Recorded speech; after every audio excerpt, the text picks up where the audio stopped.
Relive their most extreme assignments. Something was hunting me this whole time.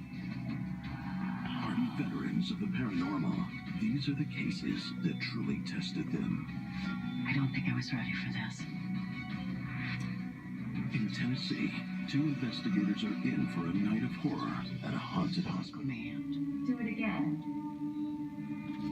Please.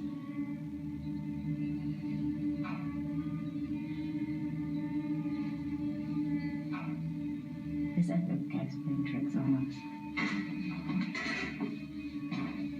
And I even hear the voices down the hall, and I say, is that somebody scaring us? We thought the people from the hospital might have come to see how we were doing or whatever, so we said, are they trying to scare us? Get to the top of the stairs, and there was no one. In the hall, there was no one that was on that floor at all. I was very concerned at that point. Did you feel that? Both Annie and Mary Beth can't shake the feeling that they're not alone. It was very dark in there. I couldn't see my hand. In front of my face, I had a night vision camera on. We were walking away, and we heard the clicking. Annie was still recording something, and we heard a clicking sound and turned around, and a door closed behind us. I got that on camera, and I just kind of, whoa. It was behind us.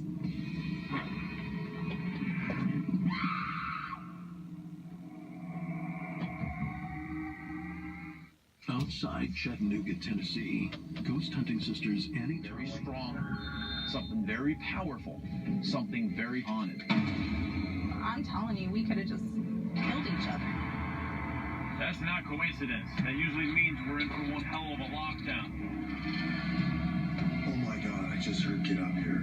Aaron, we heard that too. It's so creepy up here, man. My name is Zach Bagans, lead investigator of the Ghost Adventures crew.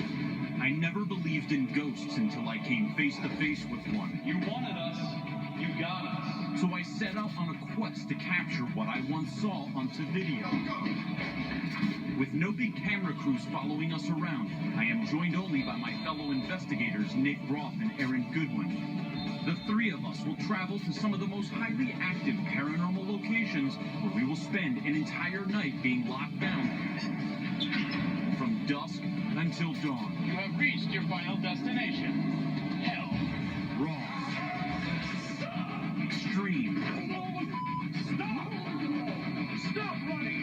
These are our ghost I was adventures. called in to do the night shift, 10 p.m. to 4 a.m. at 7-Eleven, since somebody called out.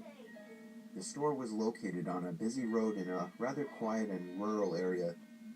During the night shift, you could expect anywhere from 10 to 20 people come in to buy a beer or something else. This one particular night, there was this one guy, mid-20s, that came in. He started making weird noises, like loud yelling noises. I assumed he had some kind of mental disability. In fact, my brother has a mental disability, so I immediately felt sympathy for the guy. He walked up to the counter without any items, with his head facing me, but his eyes were looking up at the ceiling. I felt uncomfortable. I honestly didn't know how to deal with it. I tried speaking with him, but he only responded in loud noises. I kept checking if he was with someone outside, but he was alone. There weren't any cars in the parking lot, so I assumed he walked. He stood there for so long, looking up at the ceiling and making noises, that I tried to get him out by handing him a bag of chips and telling him he can go. I tried finding some kind of number to call for someone to help him. Then, out of nowhere, he finally turned around and walked out of the store. I felt so horrible for the man, but at the same time, I felt a bit creeped out. About an hour later, the phone on the counter rang. I picked up to hear the familiar yelling sounds of the man from earlier. It caught me off guard. I didn't know what to think, other than this has to be some kind of prank. I hung up on them and was now becoming paranoid of my surroundings, constantly checking the outside through the windows. Come 4 o'clock, the person working after me came in, finally allowing for me to go home. It wasn't my problem anymore. I got home and threw all my stuff on the table, ready to get to sleep. But my phone rang within a minute after entering the door. I felt a chill run down my spine. Why would someone be calling at 4 a.m.? I could only imagine it was bad news. I braced myself and picked up the phone to hear the man again. I felt sick to my stomach as I listened to the loud noises he made. I struggled to slam the phone to the receiver. All night, I felt like I was being watched, even with all the blinds shut. And I could swear I heard strange noises coming from all over my house. I refused to get any sleep until the sun came up. Weeks passed, and I had forgotten about the incident, until one day, when going into the basement for the first time in a while, I found that papers had been scattered all over the floor, and when I went into the basement closet, I found writing on the walls. 7-Eleven had been written in Sharpie on the wall, along with the address to the 7-Eleven I worked at and my house address. The most disturbing part, I also found various kitchen knives, along with a large pocket knife sitting in the closet. What started out as seemingly just an innocent person turning into something of a prank ultimately turned into something much more horrifying. He had been living down there for God knows how long, and I'm just grateful that, for whatever reason, he changed his mind and left, because I haven't seen or heard from him since. All I can say is that man is dangerously ill.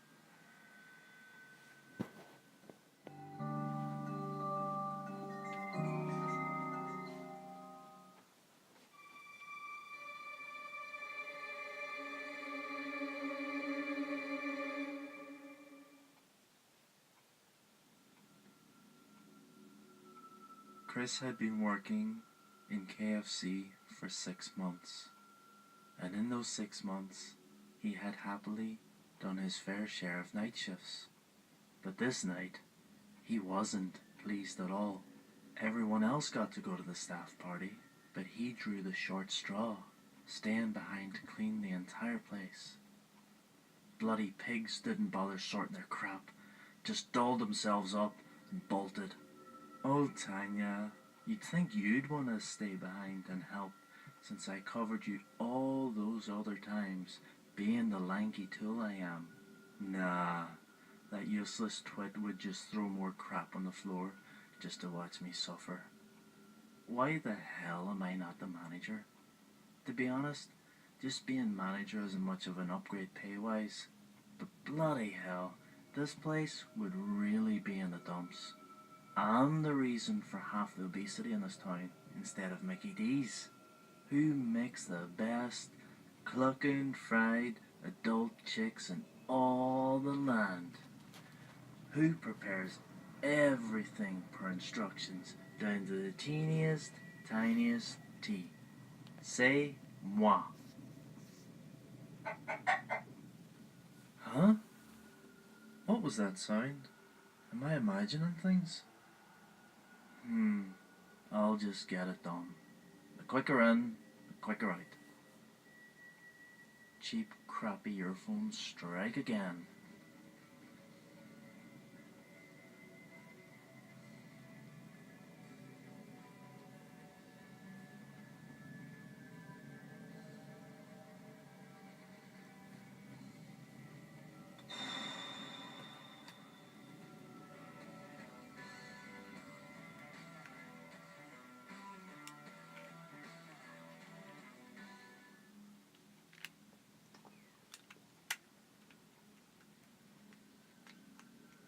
Oh, Chris, finally.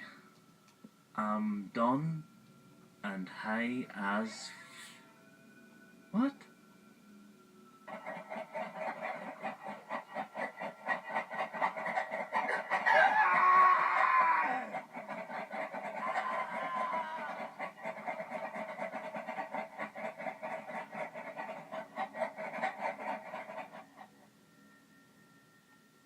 The next morning, the manager's car strolled into the lot.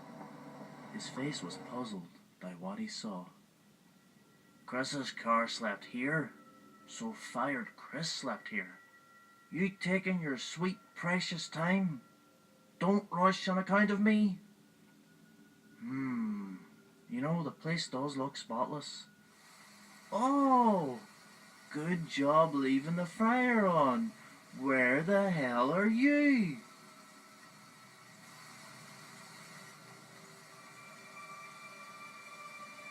Huh?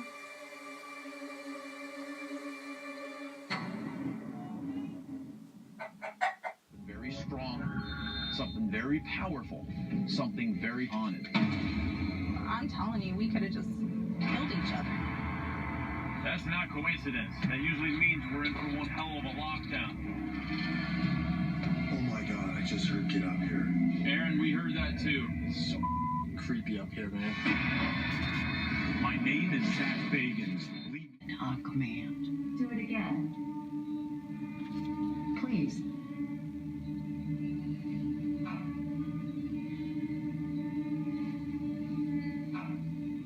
This epic guy's playing tricks on us. And I even hear the voices down the hall, and I say, is that somebody scaring us? We thought the people from the hospital might have come to see how we were doing or whatever, so we said, are they trying to scare us? Get to the top of the stairs, and there was no one. In the hall, there was no one that was on that floor at all. I was very concerned at that point. Did you feel that? Both Annie and Mary Beth can't shake the feeling that they're not alone. It was very dark in there. I couldn't see my hand. In front of my face, I had a night vision camera on. We were walking away, and we heard the clicking. Annie was still recording something, and we heard a clicking sound and turned around, and a door closed behind us. I got that on camera, and I just kind of, whoa. It was behind us.